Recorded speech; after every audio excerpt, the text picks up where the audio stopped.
ഇപ്പോൾ വരുന്ന മറ്റൊരു റിപ്പോർട്ടിലേക്കാണ്. അമേരിക്കൻ പ്രസിഡന്റ് ഡൊണാൾഡ് ട്രംപും ഇസ്രായേൽ പ്രധാനമന്ത്രി ബെഞ്ചമിൻ നെതന്യാഹുവും തമ്മിലുള്ള കൂടിക്കാഴ്ച വൈറ്റ് ഹൗസിൽ തുടങ്ങി. ഐക്യരാഷ്ട്രസഭ പൊതുസഭയിൽ ബഹിഷ്കരണവും കൂവലും ഏറ്റുവാങ്ങിയ നെതന്യാഹു ട്രംപുമായുള്ള കൂടിക്കാഴ്ചയോടെ ഗസയിൽ വെടിനിർത്തലിനുള്ള മാർഗനിർദ്ദേശങ്ങൾ അംഗീകരിക്കുമോ എന്നാണ് ഇപ്പോഴുയരുന്ന പ്രധാനപ്പെട്ട ചോദ്യം. അതേസമയം ഖത്തർ പ്രധാനമന്ത്രിയെ വിളിച്ച ബെഞ്ചമിൻ നെതന്യാഹു ദോഹ ആക്രമണത്തിൽ ക്ഷമ ചോദിച്ചു എന്നും പുതിയ റിപ്പോർട്ടുകൾ വ്യക്തമാക്കുന്നു. ജിഷ്ണു രവീന്ദ്രൻ ഇന്റർനാഷണൽ ഡെസ്കിൽ നിന്ന് വിവരങ്ങൾ നൽകും. ജിഷ്ണു, ഇന്ന് രാവിലെ ട്രംപിന്റെ ഒരു സോഷ്യൽ മീഡിയ പോസ്റ്റിൽ പറയുന്നത് പശ്ചിമേഷ്യയിൽ ഇന്ന് പ്രധാനപ്പെട്ട ചില തീരുമാനങ്ങൾ ഉണ്ടാകുമെന്നാണ്. അങ്ങനെ ഒരു തീരുമാനം ഉണ്ടാകണമെങ്കിൽ ബെഞ്ചമിൻ നെതന്യാഹു ട്രംപ് പറയുന്ന നിർദ്ദേശങ്ങൾ കേൾക്കണം. അത് കേൾക്കാൻ അദ്ദേഹം തയ്യാറാകുമോ എന്നാണ് ആദ്യത്തെ ചോദ്യം. മറ്റൊന്ന്, ഈ ഖത്തർ പ്രധാനമന്ത്രിയെ വിളിച്ച് എനിക്ക് തെറ്റുപറ്റിയെന്ന് നെതന്യാഹു പറഞ്ഞു എന്ന റിപ്പോർട്ടാണ്. ഇതിന്റെ ആധികാരികത എത്രത്തോളമാണ്? എന്താണ് പുതിയ വിവരങ്ങൾ? നോക്കൂ വിജയകുമാർ, 2 വർഷത്തോടടുക്കുന്ന ഗസയിൽ ഇസ്രായേൽ നടത്തുന്ന ഒരു വംശഹത്യ അതിൻ്റെ അവസാനത്തിലേക്ക് എത്തുന്നു എന്ന് വേണം നമ്മൾ മനസ്സിലാക്കാൻ. അത്തരത്തിലൊരു സൂചന നൽകുന്നതാണ് ഏറ്റവും ഒടുവിൽ നെതന്യാഹുവിൻ്റെ ഭാഗത്തു നിന്നുള്ള ഈ നീക്കം. ദോഹയിൽ നടത്തിയ വ്യോമാക്രമണത്തിൽ ക്ഷമ ചോദിച്ചിരിക്കുന്നു നെതന്യാഹു ഖത്തർ പ്രധാനമന്ത്രിയോട്. അത് വളരെ പ്രധാനപ്പെട്ട ഒരു നീക്കമാണ്. പ്രത്യേകിച്ച് ഇതിൽ മധ്യസ്ഥത വഹിക്കുന്ന പ്രധാനപ്പെട്ട 2 രാജ്യങ്ങളാണ് ഖത്തറും ഈജിപ്തും. പ്രധാനമായും ഗസയുമായും അല്ലെങ്കിൽ പലസ്തീൻ നേതാക്കളുമായും കൃത്യമായി ഈ കാര്യങ്ങൾ സംസാരിക്കേണ്ടതും ഒരു രമ്യതയിൽ എത്തിക്കാനുമുള്ള ഉത്തരവാദിത്വമുള്ള 2 രാജ്യങ്ങളാണ് ഖത്തറും ഈജിപ്തും.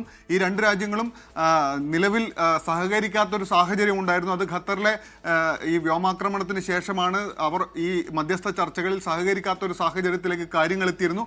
എന്നാൽ ഐക്യരാഷ്ട്ര പൊതുസഭയിൽ നടന്ന കോലാഹലങ്ങളെല്ലാം നമ്മൾ കണ്ടതാണ്. അതിന് തൊട്ടുമുമ്പ് അമേരിക്ക അറബ് ഇസ്ലാമിക് നേതാക്കളുമായി ചർച്ച നടത്തിയിരുന്നു. അതിൽ 21 ഇന കർമ്മ പരിപാടി, ഒരു പദ്ധതി മുന്നോട്ട് വെച്ചിരുന്നു ട്രംപ്. അത് ഗസയിൽ യുദ്ധം അവസാനിപ്പിച്ചതിന് ശേഷം നടത്തേണ്ട കാര്യങ്ങളെക്കുറിച്ചായിരുന്നു ട്രംപ് സംസാരിച്ചിരുന്നത്. ട്രംപുമായുള്ള യോഗത്തിൽ താൻ തൃപ്തനാണ് എന്ന് തുർക്കി പ്രധാനമന്ത്രി തയ്യിപ്പ് എർദോഗൻ പറഞ്ഞത് നമ്മൾ കണ്ടതാണ്. അതായത് അമേരിക്ക ഇടപെട്ട് അമേരിക്കയ്ക്ക് ബന്ധമുള്ള അറബ് രാജ്യങ്ങളുമായി ഇടപെട്ട് പ്രശ്നങ്ങൾ ഏകദേശം ഒരു രമ്യതയിലേക്ക് പരിഹാരത്തിലേക്ക് എത്തുന്നോ എന്നുള്ള ചോദ്യമാണ് വളരെ പ്രധാനപ്പെട്ടത്. ഒരു സ്പെഷ്യൽ സംഭവം ഇന്ന് സംഭവിക്കാനുണ്ട് എന്ന് നേരത്തെ തന്നെ ട്രൂത്ത് സോഷ്യലിൽ ട്രംപ് പോസ്റ്റ് ചെയ്തിരുന്നു. അതിലേക്ക് കാര്യങ്ങൾ എത്തിയിരിക്കുന്നു എന്ന് വേണം നമ്മൾ മനസ്സിലാക്കാൻ. ഒരു വലിയ നീക്കം, അതായത് ഖത്തർ ഇസ്ലാമിക് ഉച്ചകോടി നടന്നു. ഖത്തറിൽ നടന്ന വ്യോമാക്രമണത്തെ അപലപിച്ചുകൊണ്ട് അത് ഖത്തർ ഒരു നീക്കത്തിലേക്ക് നീങ്ങുമോ, ഒരു നാറ്റോ മോഡൽ സൈനിക സഖ്യം അറബ് രാജ്യങ്ങൾക്കിടയിൽ ഉണ്ടാകുമോ എന്നതൊക്കെയുള്ള ചോദ്യങ്ങൾ ഉയർന്നിരുന്നു അന്ന്. എന്നാൽ അതിനൊക്കെ അപ്പുറത്തേക്ക് നയതന്ത്രപരമായി ഖത്തർ നീങ്ങിയിരിക്കുന്നു. ഖത്തറിന്റെ സമ്മർദ്ദത്തിൽ അമേരിക്ക ഇടപെട്ട് ഇസ്രായേൽ ഒരു രമ്യതയിലേക്ക് കാര്യങ്ങളെ എത്തിക്കുന്നു എന്ന് വേണം നമ്മൾ മനസ്സിലാക്കാൻ. അതിൻ്റെ ഭാഗമായി കൂടിയാണ് ഖത്തർ പ്രധാനമന്ത്രിയെ വിളിച്ച് സംസാരിക്കുന്നത്. എന്നാൽ അതേസമയം നമുക്കറിയാം, ഐക്യരാഷ്ട്ര പൊതുസഭയിൽ ബെഞ്ചമിൻ നെതന്യാഹു സംസാരിക്കുന്ന സമയത്ത് വലിയ പ്രതിഷേധമാണ് ഉയർന്നത്. വലിയൊരു വാക്കൗട്ടാണ് ഉണ്ടായത്.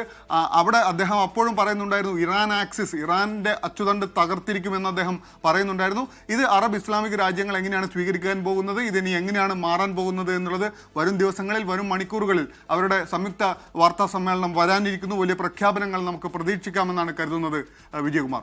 യെസ്, പ്രതീക്ഷാ നിർഭരമായ എന്തെങ്കിലും സംഭവിക്കുമോ എന്നാണ് ലോകം കാത്തിരിക്കുന്നത്. ഒരുപക്ഷെ അടുത്ത മണിക്കൂറുകളിൽ അത് സംബന്ധിച്ച് വൈറ്റ് ഹൗസ് തന്നെ ഔദ്യോഗികമായി വിവരങ്ങൾ പുറത്തുവിട്ടേക്കും എന്ന് നമുക്ക് കരുതാം. ജിഷ്ണു രവീന്ദ്രനാണ് വിവരങ്ങൾ നൽകിയത്. News desk. ലോകത്തെവിടെയായാലും ഏത് സമയത്തും 24 വാർത്തകളും ഓഗ്മെന്റഡ് റിയാലിറ്റി പാക്കേജുകളും എക്സ്പ്ലെയിനറുകളും വിശദമായി കാണാൻ ഞങ്ങളുടെ യൂട്യൂബ് ചാനൽ നിങ്ങൾക്ക് സബ്സ്ക്രൈബ് ചെയ്യാം.